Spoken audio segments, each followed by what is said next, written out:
Flora Fraser knew the moment the room turned against her. It happened the instant the Duke of Strathmore stopped listening to Lady Penelope and began looking at her instead. Not politely, not briefly, but as though she were the only woman in the drawing room. The silver teacup in Flora's hand trembled. Across the carpeted salon of Lady Camours' Edinburgh townhouse, a dozen ladies sat poised in silk gowns and glittering jewels, each hoping to catch the attention of the most sought-after bachelor in Scotland. A young duke, rich beyond reason, handsome enough to inspire poetry, and rumored to be searching for a wife. Every girl in the room had prepared for him, every girl except Flora, because Flora Fraser was not one of the girls meant to be chosen.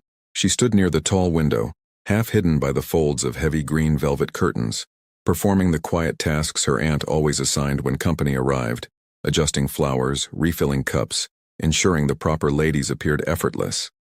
Useful work, invisible work, work suited to someone like her. At 19, Flora had long ago accepted her position in the household hierarchy. Not quite family, not quite servant, something inconveniently in between. Her cousin Lady Penelope laughed brightly across the room, her voice delicate and practiced. "Your Grace must tell us, London cannot possibly compare to Edinburgh in autumn." The Duke smiled politely. Flora did not look up. Men like him never noticed girls like her. Girls without dowries, without titles, without futures. Girls who poured tea while other women were admired. She reached forward to straighten a vase of hydrangeas when suddenly, the laughter stopped, not gradually, abruptly, as if the entire room had inhaled and forgotten how to breathe. Flora felt the silence before she understood it. Her fingers froze against the porcelain. Lady Camours' voice rang out bright with triumph. "Your Grace, may I present my nieces?" Flora knew the ritual well. She had watched it unfold countless times. The daughters would rise, curtsy gracefully, offer their rehearsed smiles. The Duke would admire them, choose one, and Flora would continue arranging flowers in the corner. She lowered her gaze toward the garden outside. Autumn had begun to claim the trees. Golden leaves drifted slowly toward the ground. Beautiful endings, she thought. Nature at least knew how to make decay look elegant. "And this," Lady Camours continued smoothly, "is Lady Penelope." Penelope curtsied. "And Miss Caroline." Another curtsy. "And Miss Louisa." Silk rustled. Jewels glittered. Flora did not turn. She did not need to. But then, the Duke spoke. "And the young lady by the window?" The words were quiet, yet they struck Flora like thunder. Her heart stumbled. Surely she had misheard. Lady Camours' tone shifted instantly, cool, dismissive. "Oh, that is merely my distant niece, Miss Flora Fraser. She assists with household matters." Merely. The word landed like a stone dropped into still water.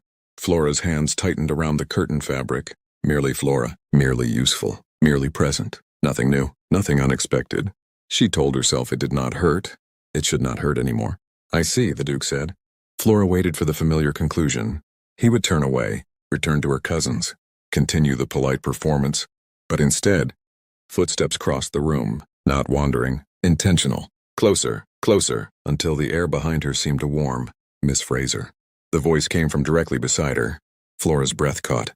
Slowly, because one did not ignore a duke, she released the curtain and turned.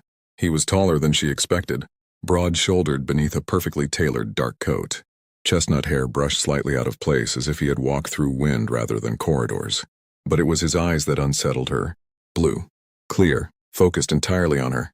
Not on her cousins, not on the room. Only her. Flora felt heat rush up her neck. She curtsied quickly, nearly upsetting the vase beside her. "Your Grace," she murmured. When she straightened, he was still watching her. Not critically, not mockingly, with something far more dangerous, interest. "I do not believe we have been properly introduced," he said. His voice was calm, measured, yet oddly gentle. "It is a pleasure to meet you, Miss Fraser." Flora stared at the carpet. Her mind scrambled for the correct response. No nobleman had ever addressed her as though she were worth greeting. Thank you, Your Grace." The room behind them buzzed with restrained whispers. Flora could feel it. The shock, the confusion, Lady Camours' tightening smile, her cousin's sharp glances. The attention burned like sunlight on exposed skin. She stepped back quickly. "Excuse me, Your Grace, I have duties." But before she could retreat, the Duke spoke again. "Miss Fraser." She paused. Slowly, unwillingly, she looked up. His gaze had not softened. If anything, it had grown more curious. "You read poetry," he said. Flora blinked. "What?" "The book beside the window," he explained quietly. "Wordsworth, I believe." Her stomach dropped. She had forgotten the volume lying open on the table. No one had ever noticed it before. No one had ever cared. How? You underlined a passage. He gestured slightly toward the page. The world is too much with us. Flora's cheeks flushed. I should not have left it there. But I'm glad you did. He smiled then. Not the polite society smile meant for drawing rooms. Something warmer. Something real. And suddenly Flora understood something that terrified her. This man was not looking at her out of boredom. He was studying her. Tell me, Miss Fraser, the Duke said softly. Why does a young woman hide Wordsworth in a room full of people pretending to admire Byron? The question hung between them. Dangerous. Impossible. Flora's heart beat painfully against her ribs. Because girls like me are not supposed to have thoughts, she wanted to say. Instead, she whispered, because Wordsworth tells the truth. The Duke's smile deepened, and Flora Fraser felt, for the first time in her life, seen, truly seen, which meant only one thing. Trouble had just entered her life, and it wore a Duke's title. Flora Fraser spent the next 3 days avoiding the Duke of Strathmore. It was a skill she had perfected long before he arrived in Edinburgh. Disappearing, moving through corridors when drawing rooms filled, choosing staircases servants used rather than the grand ones her cousins favored, timing her errands so she passed through the house when visitors had already gathered elsewhere. For years, invisibility had been her safest armor. Now it had become her only defense, because every time she remembered the way the Duke had looked at her, truly looked, her heart behaved in the most reckless manner. It hoped, and hope, Flora had learned very young, was the most dangerous indulgence of all. Early on the 4th morning, the house was quiet. Lady Camore had gone out to pay morning calls. Her cousins were still asleep after a late supper the previous night. Even the servants moved softly through the halls. Flora cherished these rare hours. 30 minutes, perhaps 40 if fortune was kind. Time that belonged only to her. She slipped into the small library at the back of the house, closing the door carefully behind her. The room smelled faintly of old paper and dust. Sunlight filtered through tall windows, warming the worn leather spines lining the shelves. Flora exhaled slowly. Peace. She moved to the shelf she always visited and drew out a thin volume. Wordsworth. The familiar book felt like an old friend in her hands. Settling into the armchair beside the window, she opened it to the page she knew nearly by heart. Her voice barely rose above a whisper. The world is too much with us, late and soon. She smiled faintly. Wordsworth understood something most people refused to see, that life was often weary and beautiful at the same time. That truth was quieter than happiness, and far more honest. Elizabeth Bennet would disagree with you. The deep voice came from the doorway. Flora gasped. The book slipped from her hands and struck the carpet. She turned sharply. The Duke of Strathmore leaned against the doorframe, watching her. His expression was calm, though his eyes held unmistakable amusement. For a moment Flora could not breathe. Your Grace. She stood too quickly, nearly knocking over the small table beside her. I did not know you were here. Clearly. He stepped into the room, closing the door gently behind him. I fear I startled you. You did. Flora lowered her gaze. I should not be here. I will leave at once. Please don't. The words were quiet but firm. She hesitated. He crossed the room and picked up the fallen book, brushing the cover with his thumb before handing it back. You were speaking about Elizabeth Bennet, he said. From Pride and Prejudice. Flora's cheeks warmed. I should not speak aloud when alone. Why not? Because it makes me appear foolish. I disagree. His voice carried an ease that unsettled her. Miss Bennet ruined many plans by refusing a sensible marriage, he continued thoughtfully. But she saved herself by insisting upon respect. Flora accepted the book from his hand. That is a luxury, she said softly. Not everyone can afford it. His brows drew together slightly. You mean affection? I mean choice. The words escaped before she could stop them. She turned toward the window quickly. Outside, wind stirred the trees in the garden. Autumn leaves drifted slowly to the ground. I prefer Wordsworth, she added quietly.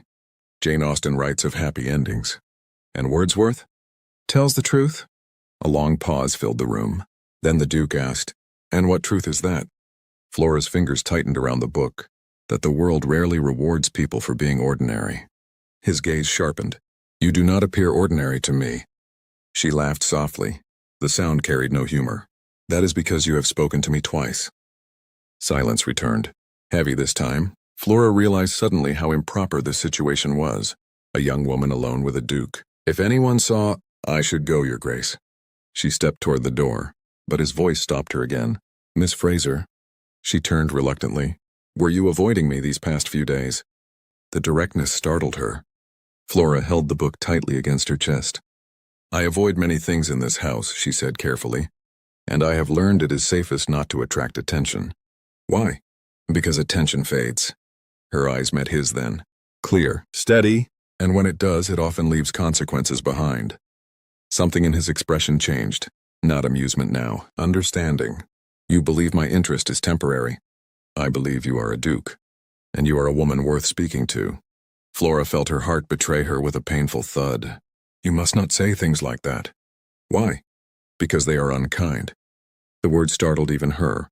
His brow lifted. "Unkind?" "Yes." Her voice trembled slightly now. "Because if I believe them, even for a moment, then I must remember later that they were never meant to be true." The Duke stood very still. For the first time since entering the room, he seemed uncertain what to say. Flora dipped into a small curtsy. "I should return to my duties." This time she did not wait for permission. She left the library quickly, her pulse racing as she moved through the quiet corridor. She did not stop until she reached the narrow stairwell that led to the upper floors. Only there did she allow herself to breathe. He must forget me, she thought. Men like him always did. And when they didn't, girls like her paid the price. Yet as Flora pressed her hand to her chest, she knew something deeply troubling. The Duke of Strathmore had not looked at her with passing curiosity. He had looked at her as if she mattered, and that was far more dangerous than indifference. Because if he continued to see her, Flora Fraser might begin to believe she deserved to be seen. 2 evenings later, Lady Camore hosted a dinner. The entire household understood its purpose. The Duke of Strathmore was returning, and one of her daughters intended to leave the table with his attention firmly secured. Flora understood something else. She would not be sitting at that table. Rain fell steadily over Edinburgh as the house prepared for guests. Candles were lit along the staircase, silver polished until it reflected like mirrors. Perfume drifted through the drawing room where Lady Penelope and her sisters examined themselves in the glass. Flora stood quietly in the kitchen corridor, tying the ribbon of her plain moss-green dress. Not a gown, a servant's compromise. Suitable for carrying dishes, not for sitting beside a duke. "Make certain you remain in the background tonight," Lady Camore had said earlier with pointed calm. "You embarrassed me the last time His Grace visited." Flora had bowed her head. "Yes, Aunt." She had learned long ago that silence was safer than defense. At precisely 7, the front doors opened. The butler's voice echoed through the hall. "His Grace, the Duke of Strathmore." Flora felt the words like a pulse in her chest. She kept her eyes lowered as she lifted the first tray of silver dishes. From the dining room came laughter, her cousins' voices bright and practiced, and beneath them, his, steady, controlled, far too calm for the chaos he created in her thoughts. Flora inhaled once, then carried the tray into the dining room. The table glittered beneath chandeliers, crystal glasses, silver candelabras, silk gowns, and at the head of it all, the Duke, Julian Reed. He sat easily among them, dressed in a dark evening coat that fit his broad shoulders perfectly. Every lady at the table leaned slightly toward him. Every eye watched his reactions, except his, because the moment Flora entered, he looked directly at her. The tray trembled in her hands. "No, please no, not tonight." She lowered her gaze quickly and began serving the dishes one by one. Lady Penelope spoke brightly. "And of course the autumn concerts in London are far superior." Flora moved behind the Duke's chair. She could feel his attention without looking. Her pulse thudded painfully. Almost finished. Just one more place. She reached his side and lifted the serving spoon. "Miss Fraser." His voice carried clearly across the table. Flora froze. Every fork stopped moving. Every conversation died instantly. She lifted her eyes slowly. His gaze met hers. Calm. Intent. "Your Grace." Her voice barely escaped her throat. "Why are you serving dinner tonight?" he asked. The question fell like a stone into still water. Lady Camore laughed nervously. "Oh, Your Grace, Flora assists with household matters. She lives in this house, does she not?" Julian interrupted politely. Lady Camore's smile tightened. "Well, yes, but—" "And she bears your family name." The silence deepened. Flora's hands shook. "This cannot be happening." Lady Camore's voice sharpened slightly. "His Grace misunderstands. Flora is not truly part of the company." Julian turned in his chair, slowly, until he faced Flora directly. For a moment neither of them spoke. Then he said something that shattered the entire room. "Miss Fraser," he said gently, "why are you not seated at the table with the rest of your family?" Flora's throat closed. She looked at her aunt, at her cousins, at the empty chair beside the Duke, and she knew the truth he demanded could destroy everything. Because if she spoke honestly, everyone would hear it. Her voice trembled. Because I have no place here. The words fell softly, but they carried 12 years of quiet humiliation. No one moved. Julian studied her for a long moment. Then he stood. The scrape of his chair echoed through the dining room. Then allow me to correct that, he said. He stepped beside her and gently removed the tray from her shaking hands. Placing it on the sideboard, he turned back and extended his hand.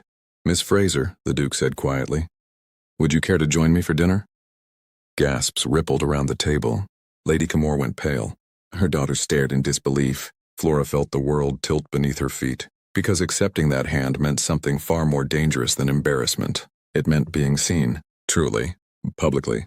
And once that happened, there would be no returning to invisibility. Julian's hand remained steady in the candlelight, waiting. The entire room watched. Flora's heart pounded so loudly she thought she might faint. And for the first time in her life, she realized the Duke of Strathmore was not asking politely. He was protecting her. Flora stared at the Duke's outstretched hand as though it were something dangerous. Because it was. Not dangerous to her body. Dangerous to the careful life she had built around invisibility. If she took that hand, she would step across a boundary that had protected her for 12 years. A boundary Lady Camor had made painfully clear. You are not one of us. The room waited. Candles flickered in the heavy silence. Julian Reed did not withdraw his hand. His gaze held hers steadily, not commanding but patient. Miss Fraser, he said quietly, you should not have to stand while others dine. Flora's throat tightened. Behind her, Lady Camor's voice cut through the room like a blade. Flora, that will not be necessary. His Grace does not understand the arrangement in this household. Julian did not even turn toward her. Instead, his voice softened further. Do you wish to sit, Miss Fraser? Not you should, not you must, but do you wish? The question struck Flora deeper than any command. No one had asked her what she wished in years. Perhaps ever. Her heart beat painfully in her chest. If she refused him, the evening would continue as expected. Her cousins would flirt, her aunt would smile, and Flora would carry plates back to the kitchen. Life would return to its quiet, suffocating shape. Safe. Invisible. But if she accepted, everything would change. Flora slowly set the tray on the sideboard. Her hands trembled as she wiped them against her skirt. Lady Camor's sharp whisper cut across the room. Flora! A warning. A command. But Flora found herself looking not at her aunt, only at the Duke. His expression held no impatience, only quiet certainty, as though he had already decided something long before this moment. Flora swallowed. Then very carefully, she placed her hand in his. Gasps rippled around the table. Julian's fingers closed gently around hers. Warm, steady, not possessive, protective. Without releasing her hand, he drew out the empty chair beside him. The seat of honor. Please, he said. Flora sat. Her knees barely obeyed her. Her heart hammered so loudly she feared the entire table could hear it. Julian returned calmly to his place. Then he lifted his glass slightly. Lady Camor, he said with effortless courtesy, thank you for the invitation this evening, and for the pleasure of dining with your entire family. The message beneath the words was unmistakable. Lady Camor's smile had grown thin as paper. Of course, Your Grace. Dinner resumed, but nothing felt the same. Lady Penelope attempted conversation again, though her voice now carried a brittle edge. Miss Caroline stared openly at Flora's place-setting. Miss Louisa refused to look at her at all. And Flora could not move. She stared at the untouched plate before her, afraid even to breathe. Julian noticed immediately. He served a small portion onto her plate as though nothing unusual had occurred. Miss Fraser, he said conversationally, I believe we were discussing poetry. Lady Camor's fork struck her plate sharply. Flora does not have opinions on literature, Your Grace. Julian's eyes flicked toward her, then back to Flora. I believe she does. The room stilled again. Flora felt every gaze turned toward her. Fear clawed up her throat. But Julian waited patiently, as though he trusted she could answer. Slowly, Flora lifted her eyes. I prefer Wordsworth, she said softly. Julian nodded with interest. And why is that? Flora hesitated. Her aunt's stare burned across the table. But something inside her, something small and brave, refused to retreat. Because he does not pretend life is easy, she said. He writes honestly. Julian smiled faintly. And what, in your opinion, matters most in life? The question felt enormous. Too large for a dining table. Too large for someone like her. Flora hesitated. then answered with the only truth she knew. To be seen. The words hung in the air. Not as decoration, she added quietly. Not as usefulness. Her voice trembled. But as a person. Silence filled the room. Julian's gaze did not leave her, and after a moment he said simply, "Then Wordsworth is correct." His voice was gentle, but the world is wasting something precious. Flora's breath caught. The rest of dinner passed in strained politeness. Lady Camore's laughter rang too brightly. Her daughters spoke too eagerly. But Julian remained calm, occasionally asking Flora a quiet question, always listening carefully to her answer. When the meal ended, he rose. "Thank you for the evening, Lady Camore." He bowed politely, then turned to Flora. "Miss Fraser," he said, his voice warm. "I hope we may continue our conversation soon." Flora curtsied. "I would like that, Your Grace." Moments later, the front door closed behind him, and the house fell into silence. Lady Camore stood very still, her face pale with fury. Then she said coldly, "My room now." Flora followed her upstairs on trembling legs. The moment the door closed, the slap came without warning. The crack echoed through the room. Flora staggered backward, her cheek burning. "How dare you?" Lady Camore hissed. "How dare you humiliate me in front of a duke?" "I did not." "You seduced his attention like a common girl." Tears blurred Flora's vision. "That is not true. You forget your place." Lady Camore stepped closer. "You live here because of my charity." Her voice dropped to a dangerous whisper. "And if His Grace returns, you will remain in the kitchen where you belong." Flora pressed her hand against her aching cheek. "Yes, Aunt." "Good." Lady Camore turned away sharply. "Now leave." Flora stumbled back into the corridor. She walked blindly to the small attic room she shared with the governess. Closing the door, she sank onto the floor. Her cheek throbbed. Her chest ached. But none of it hurt as much as the memory of the Duke's hand holding hers. For 15 impossible minutes, she had been seen. He had given her a place at the table, and now she understood something that frightened her deeply. If the Duke of Strathmore returned, Flora Fraser might no longer be strong enough to hide from him. Julian Reed did not sleep that night. The image would not leave him. Flora Fraser standing beside the dining table, hands trembling, eyes lowered, speaking the quiet truth no one else in that room had the courage to acknowledge. To be seen. The words followed him through the long hours until dawn broke gray over Edinburgh. He had attended hundreds of dinners in his life, ballrooms full of silk and polished conversation. Women reciting poetry they barely understood, mothers measuring his wealth with thin smiles. But never, never had a single sentence unsettled him the way Flora's had, because she had not been performing. She had been surviving, and the realization of that truth disturbed him far more than the slap he had nearly witnessed in Lady Camore's eyes. Something in that house was wrong, terribly wrong. By 8 o'clock the next morning, Julian had already made a decision.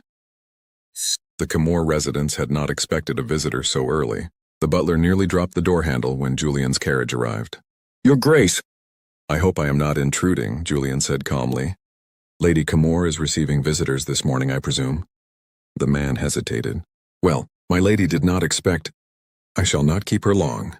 Julian stepped inside before the protest could finish. The house felt different in daylight. Too quiet, too tense. Lady Camore appeared at the top of the staircase moments later, her smile forced into place. "Your Grace, what a delightful surprise." Julian bowed slightly. "I wish to return something." He held up the thin volume of Wordsworth. Miss Fraser left it in the library. Lady Camore's expression froze for the briefest second. "Oh, Flora is occupied this morning." "Is she?" Julian's tone remained pleasant. "I would rather return it to her personally." "That truly will not be necessary." "I insist." Lady Camore descended the stairs slowly now, her smile tightening. "She is resting, a dreadful headache." Julian studied her face carefully. Something in her eyes flickered. Not concern, fear. And suddenly he understood. "She is being kept away from me," he said quietly. Lady Camore laughed sharply. "Your Grace, I assure you—" "Where is she?" The question cut cleanly through the room. Lady Camore's voice hardened. "This is my house, and Miss Fraser lives here." "Out of charity." The word hung between them. Julian's jaw tightened. "Then allow me to thank you for that charity," he said calmly. "But I will see her now." Lady Camore stepped in front of the staircase. "I cannot permit that." Silence fell. Julian looked at her for a long moment. Then he spoke again, his voice colder now. "Lady Camore, if Miss Fraser is unwell, she may require a physician." "She does not." "Then you will not object if I confirm that for myself." The butler shifted uneasily. Lady Camore's composure finally cracked. "This is improper!" "What is improper," Julian said quietly, "is the suspicion that something has been done to her." The accusation landed like a blow. Lady Camore flushed. "You dare—" Before she could finish, the butler spoke from the doorway. "Top floor, Your Grace." Lady Camore turned on him in fury. "Silence!" But Julian was already moving. He climbed the staircase 2 steps at a time. The upper floor was narrow and dim, not guest rooms, servants' quarters. At the end of the corridor stood a closed door. Julian knocked. "Miss Fraser?" No answer. He knocked again. "Flora!" Still silence. The handle did not turn. Locked. From the outside. Julian's chest tightened. He reached for the key in the lock and turned it. The door opened slowly. Flora sat on the floor beside the narrow bed. Her dress was wrinkled, her hair loose around her shoulders, but it was her face that made Julian stop cold. A dark bruise had bloomed across her cheek, the unmistakable mark of a hand. Flora looked up slowly. Her eyes were swollen from crying. "Your Grace," she whispered, "you should not be here." Julian crossed the room in 2 strides. He knelt in front of her. "Who did this?" She turned her face away. "It was nothing." His voice tightened. "Flora!" "I deserved it," she said quickly. "I embarrassed my aunt. You were invited to dinner. I should not have accepted your hand." The words broke something inside him. Julian rose slowly. The fury that flooded through him was unlike anything he had ever known. "Stay here," he said quietly. "Please do not—" "I will return in 5 minutes."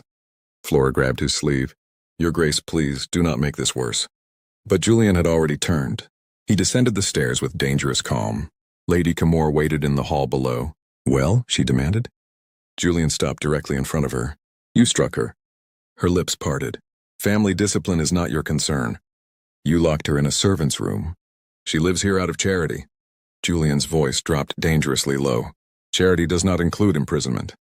Lady Camore's daughters had appeared behind her now, pale and silent. Julian looked at them all, then spoke with absolute certainty.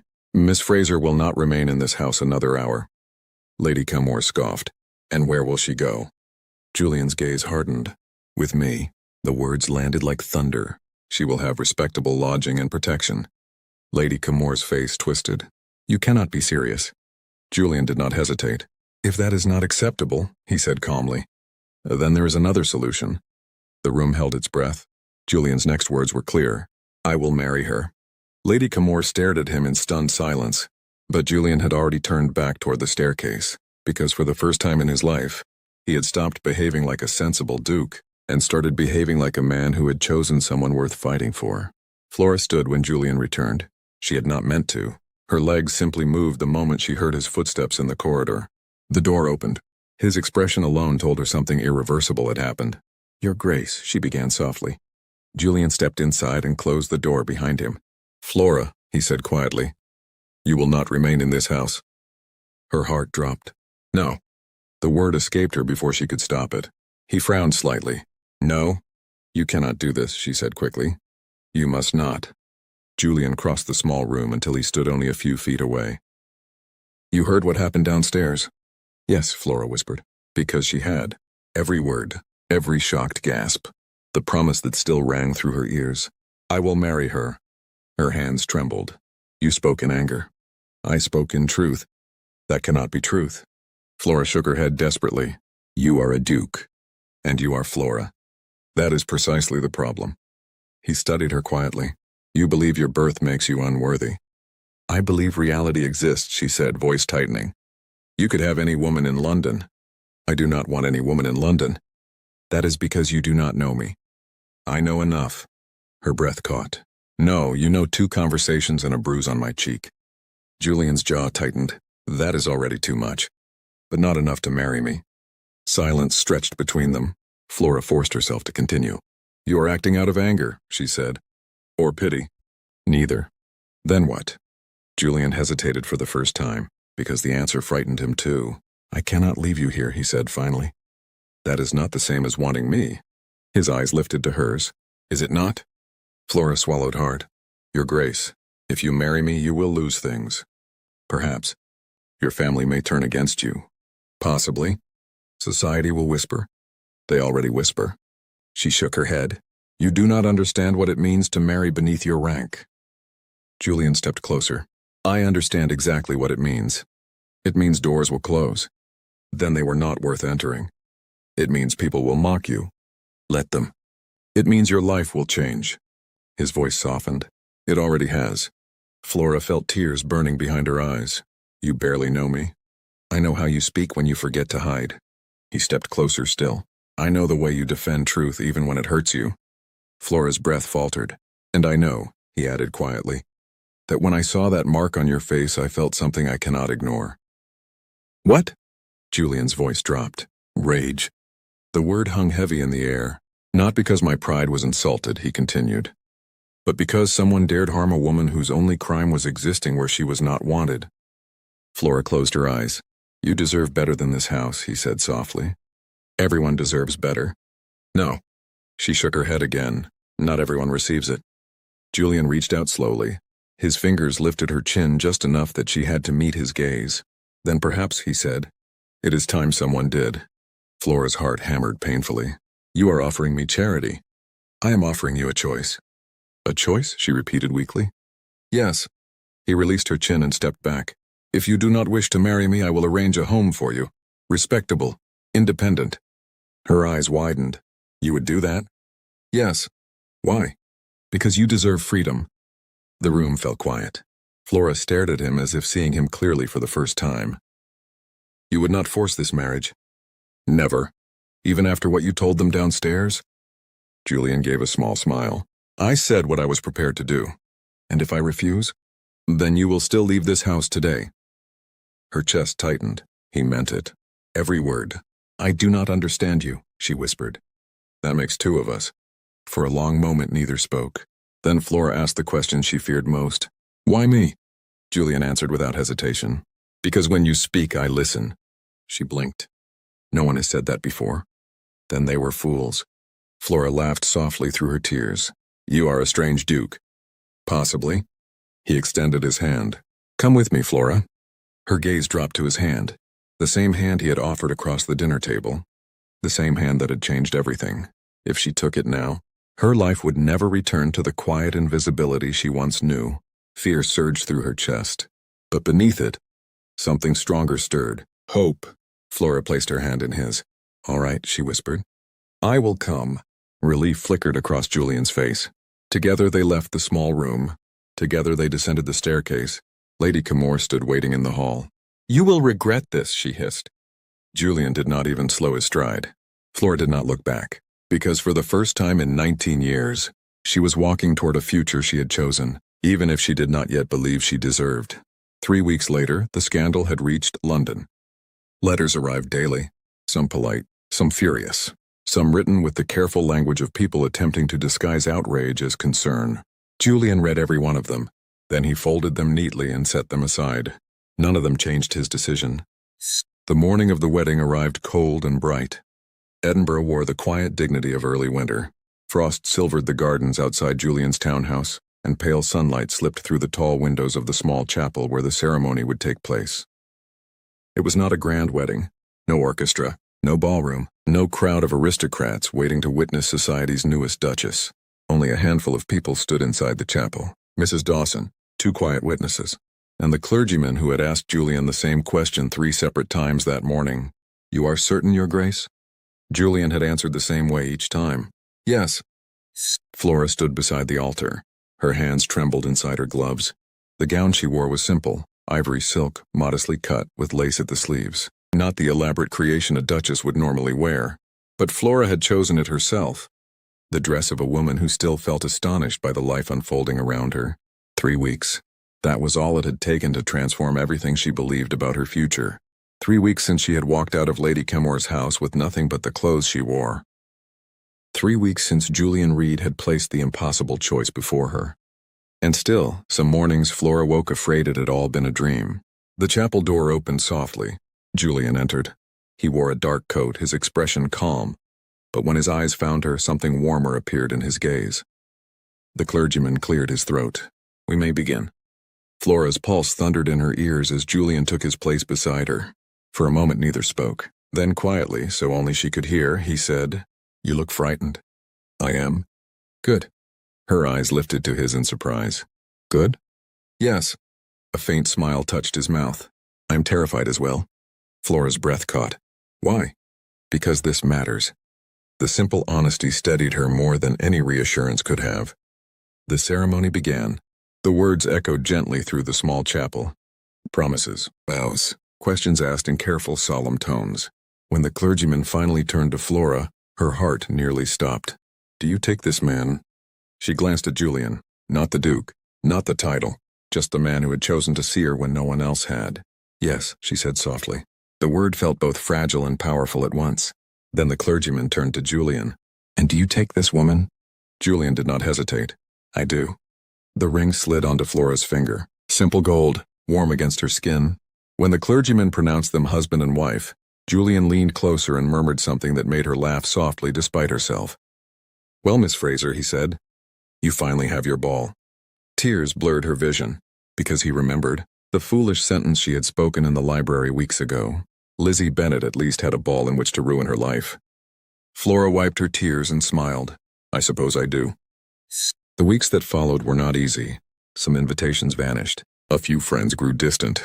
Julian's mother refused to visit. Society whispered exactly as Flora had feared, but none of it mattered as much as she once believed. Because life inside their home felt different from anything she had known. There were mornings spent reading openly by the window. Evenings arguing gently over poetry. Conversations where Flora spoke without fear of being silenced. And always, Julian listening. One winter afternoon, 3 months after their wedding, Flora stood beside the tall window of their drawing room. Snow drifted softly over Edinburgh. She touched the gold ring on her finger. Still real, still impossible. Julian watched her from the doorway. You look thoughtful, he said. She turned, smiling. I was remembering the first time you spoke to me. The curtain. Yes. He crossed the room slowly. You nearly dropped the vase. You noticed? I noticed many things. Flora tilted her head. And what do you notice now? Julian took her hand. That you are no longer hiding. She glanced around the bright room. No. You are also smiling more. That may be your fault. Good. He brushed a light kiss against her temple. Flora rested her head against his shoulder. Outside, the winter light glowed softly against the snow-covered city. For years, she had believed happiness belonged only to other people. Women with fortunes, women with titles, women chosen easily. But standing there beside the man who had refused to let her disappear, Flora Fraser finally understood something she had once been too afraid to believe. Sometimes love does not arrive like a fairy tale. Sometimes it begins with a single moment. A quiet question in a crowded room. And the young lady by the window. And sometimes that is enough to change everything.